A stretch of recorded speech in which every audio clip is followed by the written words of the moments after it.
আসসালামু আলাইকুম। প্রজ্ঞাপন জারি, প্রধানমন্ত্রীর স্বাক্ষর গ্রহণ, 15 গ্রেড নির্ধারণ ও 90% পেনশন সুবিধা সহ 3টি সুখবর।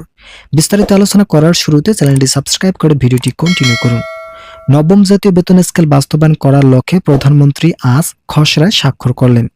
এই স্বাক্ষরের অপেক্ষায় দীর্ঘদিন থেকে বেতন বৃদ্ধির বিষয়টি আটকে ছিল, কিন্তু নবনির্বাচিত সরকার বেতন বৃদ্ধিতে পর্যালোচনা কমিটির সঙ্গে আলোচনা করায় স্বাক্ষর সম্পর্কে একটু পিছিয়ে ছিলেন। এখন সকল কিছু বাস্তবায়ন করার মাধ্যমে অবশেষে প্রধানমন্ত্রীর কার্যালয়ে স্বাক্ষর করলেন তারেক রহমান, যেখানে গ্রেড সংখ্যা পরিবর্তনের নির্দেশ দেওয়া হয়েছে। পূর্বের গ্রেড সংখ্যা বাতিল করার মাধ্যমে 15 রাখার নতুন সুপারিশ উঠে আসে। প্রধানমন্ত্রী তারেক রহমান সিদ্ধান্ত মোতাবেক গ্রেড সংখ্যা পরিবর্তন করার যে সিদ্ধান্ত নেওয়া হয়েছে তা অত্যন্ত ইতিবাচক। আজকের বৈঠকে তারেক রহমান বলেন, কর্মচারীরা হচ্ছে দেশের সম্পদ, তাই তাদের সকল ধরনের দাবি বাস্তবায়ন করতে যে ধরনের পদক্ষেপ নেওয়া প্রয়োজন ইতিমধ্যেই সকল পদক্ষেপ নিয়েছেন সংশ্লিষ্ট কর্তৃপক্ষ ও পে কমিশন। অর্থ মন্ত্রণালয় সূত্র জানিয়েছে, গতকাল অভ্যন্তরীণভাবে একটি বৈঠক অনুষ্ঠিত হয়েছে অর্থ মন্ত্রণালয়ে। সেখানে গুরুত্বপূর্ণ সম্পর্কিত ভূমিকা এড়িয়ে যান সংশ্লিষ্ট কর্তৃপক্ষ, তাই আজ সকালে আবারও নতুন একটি বৈঠকের ডাক দেওয়া হয়। এই বৈঠকে সরকারি চাকরিজীবীদের সকল দাবির বিষয়গুলো স্পষ্টভাবে তুলে ধরেন।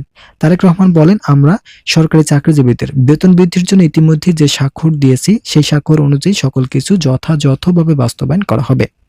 যারা এখন আমাদের এই চ্যানেলের নতুন সদস্য আছেন তারা পরবর্তী আপডেট পেতে চ্যানেলটি সাবস্ক্রাইব করুন।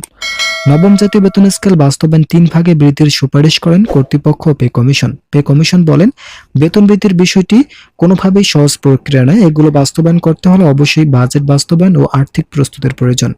এখন যেহেতু তারেক রহমান বেতন বৃদ্ধির সম্পর্কে নতুন সিদ্ধান্ত নিয়েছেন, তাই অবশ্যই প্রথম ধাপ আগামী 1 এপ্রিল থেকে বাস্তবায়ন করা হবে, যেখানে সরকারি চাকরিজীবীদের সকল ধরনের সুযোগ সুবিধা ও পূর্ণাঙ্গ বেতন স্কেল বাস্তবায়নের সময়সীমা পর্যন্ত বেঁধে দেওয়া হয়। কবে থেকে সরকারি চাকরিজীবীরা পূর্ণাঙ্গ বেতন স্কেলের আওতায় সকল ধরনের সুযোগ সুবিধা পাবেন সেই বিষয়গুলো নিয়েও আলোচনা করেন। আজ রাত 11 ঘটিকার মধ্যে একটি রিপোর্ট প্রধানমন্ত্রীর কার্যালয়ে জমা পড়বে।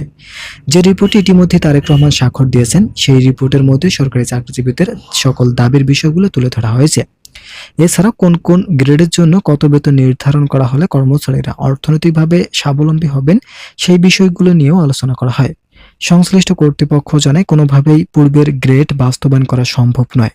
যেহেতু নবম জাতীয় বেতন স্কেল বাস্তবায়ন করা হচ্ছে, তাই অবশ্যই গ্রেড সংখ্যা পরিবর্তন করে 15টি রাখার নতুন সুপারিশ করেন তারেক রহমান। এছাড়াও তারেক রহমানের সিদ্ধান্তকে সমর্থন জানিয়ে অর্থ মন্ত্রণালয় কর্তৃপক্ষ বলেন, আমরা অবশ্যই সরকারি চাকরিজীবীদের বেতন বৃদ্ধির জন্য বাজেট পূর্ণাঙ্গভাবে বাস্তবায়ন করব। এই বাজেট বাস্তবায়ন করতে হলে অবশ্যই 60,000 কোটি টাকা বাৎসরিক হিসাব ধরা হবে, যা দিয়ে সরকারি চাকরিজীবীদের সকল দাবি পূরণ করা সম্ভব। যারা এখন পর্যন্ত চ্যানেলটি সাবস্ক্রাইব করেনি তারা অবশ্যই সাবস্ক্রাইব করুন। ইতিমধ্যেই সংশ্লিষ্ট কর্তৃপক্ষ ও পে কমিশনের একাধিক সূত্র 3টি সুখবর প্রকাশ করেছেন। প্রথম সুখবর অনুযায়ী সরকারি চাকরিজীবীদের অবসরকালীন সুযোগ সুবিধা 90% পর্যন্ত বৃদ্ধি করা হবে। আজ সকাল 10 ঘটিকায় প্রধানমন্ত্রী তারেক রহমান যে খসড়া স্বাক্ষর দিয়েছেন সেখানে অবসরকালীন সুযোগ সুবিধা 90% পর্যন্ত বৃদ্ধির সিদ্ধান্ত উল্লেখ করা হয়। তার এই সিদ্ধান্তকে সমর্থন জানিয়েছেন অর্থ মন্ত্রণালয় কর্তৃপক্ষ ও অর্থনীতিবিদরা। এছাড়াও সচিবরা বলেন, প্রধানমন্ত্রী তারেক রহমানের এই ইতিবাচক সিদ্ধান্ত বাংলাদেশের সরকারি চাকরিজীবীদের মাঝে নতুন আলোড়ন সৃষ্টি করবে। বিশেষ করে নতুন গ্রেডে যারা সর্বশেষ 15 গ্রেডের কর্মচারী থাকবেন তাদের জন্য এই নবম জাতীয় বেতন স্কেল অত্যন্ত গুরুত্বপূর্ণ ভূমিকা রাখতে সক্ষম। দ্বিতীয় সুখবর, অর্থনীতিবিদরা বলেন, প্রধানমন্ত্রী তারেক রহমান ও আইন শৃঙ্খলা বাহিনীর সঙ্গে একটি বৈঠক হয়েছে, যেখানে সরকারি চাকরিজীবীদের বেতন বৃদ্ধির সঙ্গে সঙ্গে যাতে বাজার দর নিয়ন্ত্রণ থাকে সেই বিষয়গুলো নিয়ে আলোচনা করা হয়। বৈঠকে প্রধানমন্ত্রী তারেক রহমান বলেন, নবম জাতীয় বেতন স্কেল বাস্তবায়ন হওয়ার সঙ্গে সঙ্গে বাজার দর ঊর্ধ্বগতি হওয়ার সম্ভাবনা একেবারেই ক্ষীণ। যেহেতু ইতিপূর্বের বেতন স্কেলে বেতন বৃদ্ধির সঙ্গে সঙ্গে বাজার দর ঊর্ধ্বগতি হয়েছে, তাই এই বিষয়টি নিয়ে সাধারণ জনগণের মাঝে হতাশাজনক অবস্থান থাকতে পারে। কিন্তু নতুন বেতন স্কেলে এই বিষয়টি যাতে পুনরাবৃত্তি না হয় সেই বিষয়গুলো চূড়ান্ত অনুমোদনের দিক নির্দেশনা তুলে ধরেন। তৃতীয় সুখবর, মূল বেসিক সর্বনিম্ন 20,000 টাকার পরিবর্তে 25,000 টাকা নির্ধারণ করা হবে।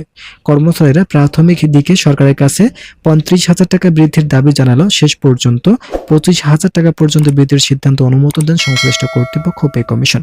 ভিডিওটি শেষ করার পূর্বে আপনারা অবশ্যই চ্যানেলটি সাবস্ক্রাইব করে আমাদের সঙ্গেই থাকুন।